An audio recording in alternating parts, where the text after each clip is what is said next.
তার আগে তুমি যদি মহান আল্লাহকে ভালোবাসো ভিডিওটিতে একটা লাইক করে চ্যানেলটিকে সাবস্ক্রাইব করে দাও। আর তুমি যদি লাইক সাবস্ক্রাইব না করো তাহলে আমি বুঝে নেব তুমি আল্লাহকে একটুও ভালোবাসো। বিবিরা মাঝে মাঝে খুনসুটি করতো, নবীরে ধরতো, এটা নাই ওইটা নাই এটা দেন। একবার সব বিবিরা টাইট করে ধরছে, ও নবী আয়েশার ঘরে যেদিন থাকেন সাহাবারা বেশি হাদিয়া পাঠায় কেন, আমাদের ঘরে যেদিন থাকেন পাঠায় না কেন? কালকে জুমার নামাজের পরে ঘোষণা দিবেন সবার ঘরে সমান সমান হাদিয়া। বিশ্বনবী বললেন আবু বকরকে সবাই ভালোবাসে, তাই আবু বকরের মেয়ের ঘরে যেদিন আমার ডেট পরে থাকার সময় ওই দিন হয়তো বেশি হাদিয়া পাঠায়, তোমাদের ঘরে পাঠায় না, আমার বলার কোনো সুযোগ। বিবিরা কয় না আপনারে বলতেই হবে, নবী কয় আমি পারবো না, বিবিরা কয় পারবেন।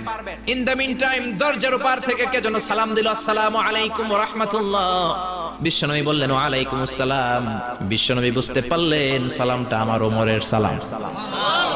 বিশ্বনবী সালামের উত্তর দিয়ে বিবিদের দিকে তাকায় দেখে একটা বিবি ওর সামনে নাই, সব উদাও, ভ্যানিশ হয়ে গেছে। ওই যে ওমর, সুবহানাল্লাহ পড়বেন না?